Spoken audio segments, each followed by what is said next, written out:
Bienvenue à ce rendez-vous d'information sur Ezaïe TV. Voici le sommaire.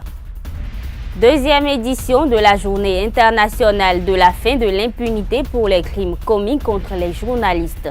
Au Bénin, les professionnels des médias ont réfléchi sur des questions assez préoccupantes. Nous y reviendrons dans un instant. Le ressourcement administratif à vocation d'identification des populations RAVIP a démarré depuis hier au Bénin. Nos équipes de reportage ont sillonné quelques centres d'enregistrement. Les détails dans ce journal. L'interdiction du transport de carburant sur les motocyclettes par le préfet du littoral n'est pas sans conséquence pour les acteurs du secteur. À suivre dans un instant. Papa.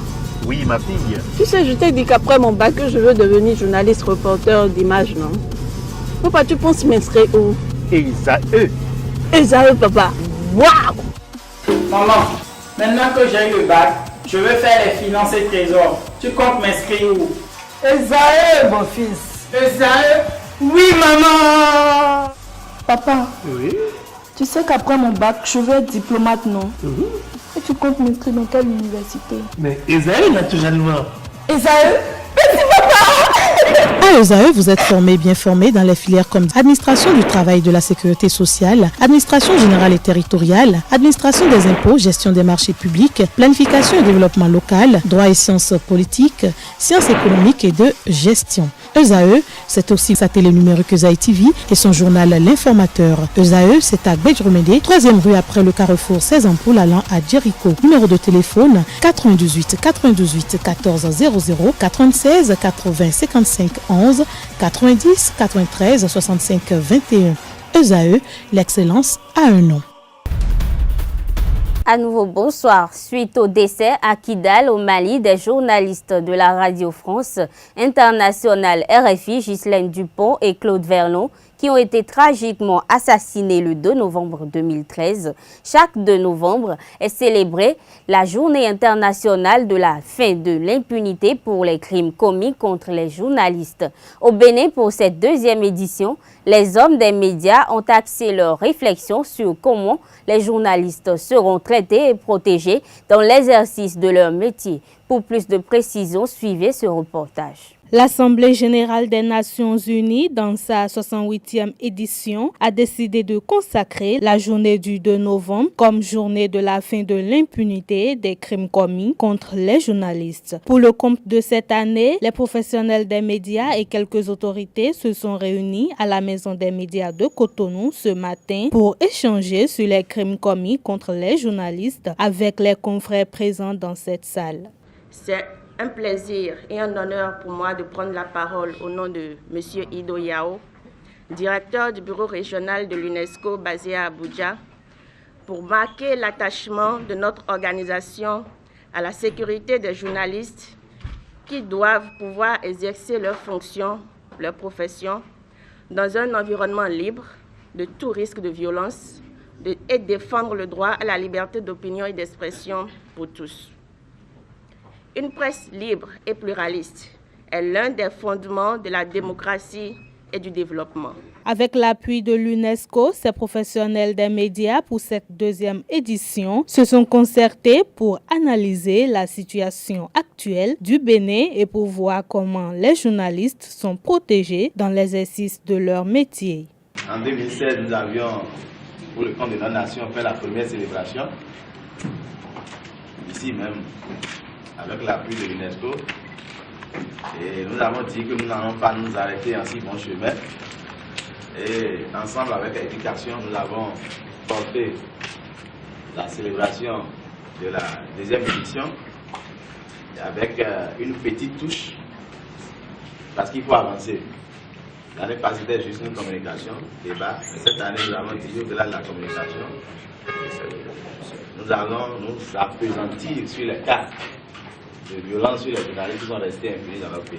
Parler de réplique et parler de tout événement qui rentre dans le cadre du renforcement des capacités des journalistes à comprendre leur rôle et à se défendre face aux tyrans, face aux dictateurs, face aux perfides, face à tous ceux qui s'attaquent aussi simplement et humblement aux journalistes, est une bonne chose. C'est pourquoi tout creuser qui va dans le cadre de la défense des intérêts de la presse, eh bien le CNPA est là. Il faut rappeler que cette date a été maintenue suite au décès à Kidal, au Mali, des journalistes de la Radio France Internationale RFI, Ghislaine Dupont et Claude Verlon, qui ont été tragiquement assassinés le 2 novembre 2013. Le recensement administratif à vocation d'identification de la population RAVIP a été lancé officiellement sur toute l'étendue du territoire national hier mercredi 1er novembre 2017.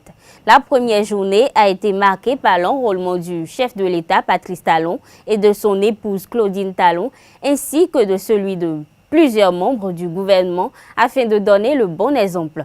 Dans la matinée de ce jour, une équipe de nos reporters a fait le tour de quelques centres afin de constater la ferveur des populations et de relever les irrégularités qu'il pourrait y avoir. Il en ressort que les populations sont sorties, mais ils ont du mal à être satisfaites. Reportage. 24 heures après son lancement officiel sur toute l'étendue du territoire national, le recensement administratif à vocation d'identification de la population RAVIP peine à trouver ses lettres de noblesse. Dans quelques centres de recensement sillonnés dans la ville de Cotonou, sur le visage des populations, les mécontentements sont visibles. Chez les agents recenseurs, la sérénité y est. Les populations s'insurgent contre la lenteur de certains agents qui se permettent à certains extras. Donc nous sommes amenés à Zoal et non cité. Bon, nous appelle au moins 10 minutes pour minutes au rang. Mais là, et donc le fille. Bon, et trop et non Janoukan. Bon, étant déjà en nombre insuffisant, certains agents recenseurs se plaignent du manque de professionnalisme de certains des leurs. Une situation qui plombe l'élan de l'opération. Par rapport aux fiches, nos collègues qui sont là-bas nous aider à remplir normalement les fiches que vous voyez. Des fois, on a des difficultés à lire les informations qui sont sur les fiches. Donc, nous sommes obligés maintenant de redemander aux personnes qui seront enrôlées les informations que nous voulons. En temps normal, on ne devrait pas leur demander ça.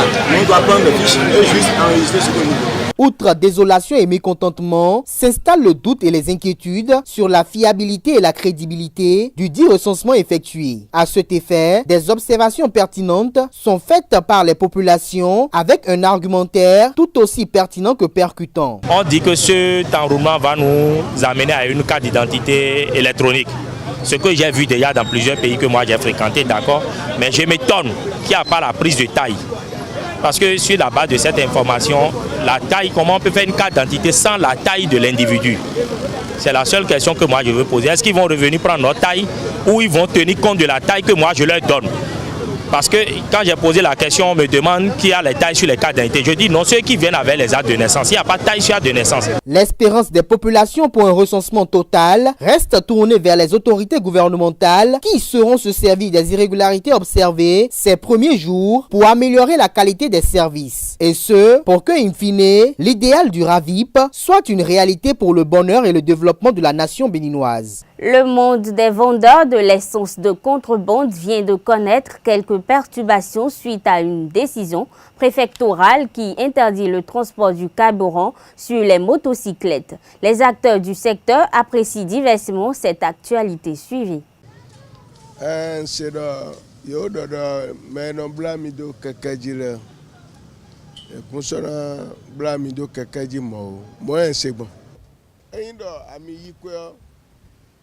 Nera no soma mi no yikwe. Bon, aindo àwọn ilé let's say do yes ezekwedo je de ide no remonter don. Donc no soma mi no wa yikwe bravo ne. Bodo aindo ye de ye yi bodo to le be go soro do don e no yikwe. Do eso no nyokunu mi a. Bon, OK, derrière c'est bon, et là je me dis que Amiens, il en béo, il envoie et moto à 3 pieds, tricycle il en bédé mais que n'a voyé souné mais donc ça sur un examen quoi il en bédé donc souné mais un autre tabac mais les on a créé nous gégé donc on préfère décider que binado et binado té avec un autre et un autre azoradia do me dema point zolea job je binako mi je mi gbe ajo ezo mi je mi no no le blow et il a supprimé mais do moto la bien ça sonye na ya. Il faudrait qu'il y ait une solution pour nous. Il y a une connaissance pour nous quelqu'un. Donc il y a une pour quelqu'un pour ne mêler qu'un bloc. Il nous donne nous, beaucoup de famille, beaucoup de vie, beaucoup d'assis. Mais nous avons pour des doigts, tenant du monde, tout le monde est donné. Et support et quoi. Et nous avons un gouvernement ni des moyens de faire un ban mener là et un ban y et ben on ne peut pas clobotonner. Le pain est un tissu d'une valeur de référence que portent souvent les Africains, qui est aussi de plus en plus apprécié dans certains pays occidentaux. Colorés, imprimés, brodés ou décorés de diverses manières, ces pains varient selon leur qualité. Un tour au marché d'Antokpa et dans quelques boutiques nous a permis d'en savoir plus. Suivez plutôt. Le pagne évoque souvent l'Afrique. Vêtement traditionnel des Africains de l'Ouest, il se décline en une multitude de motifs aussi colorés que variés. Et chaque femme se l'approprie à sa manière à l'étranger ou au Bénin. Les femmes assurent principalement le commerce du pagne, ayant développé une relation d'affaires avec leurs fournisseurs. Et le prix de ces pagnes varie selon la qualité. Les produits du Waden, de Briscoe.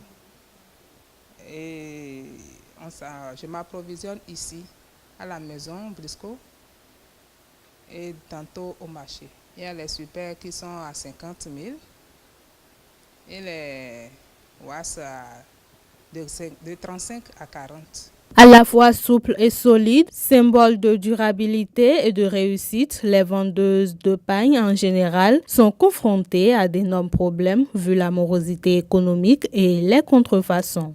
Aujourd'hui, les difficultés sont énormes.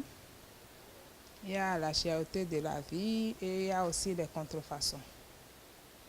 Les contrefaçons des produits Vlisco, les gens qui... Tout de suite, il y a les produits Vlisco qui sont... qui coulent les rues maintenant à vil prix et c'est les contrefaçons, c'est pas le vrai Vlisco. C'est pas le vrai Vlisco. Donc ceux qui n'ont pas le pouvoir d'achat, ceux qui n'ont pas les moyens, préfèrent maintenant acheter ces petits tissus. Seuls les passionnés du Vlisco, comme moi, continuent d'acheter.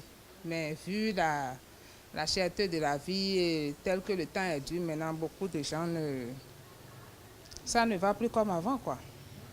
Ça ne va plus comme avant. Le pagne est un tissu d'une valeur de référence, un signe de reconnaissance sociale, un symbole reconnu et admis par tous pour les grands événements de la vie. C'est la fin de cette édition. Merci de nous avoir suivis et à demain.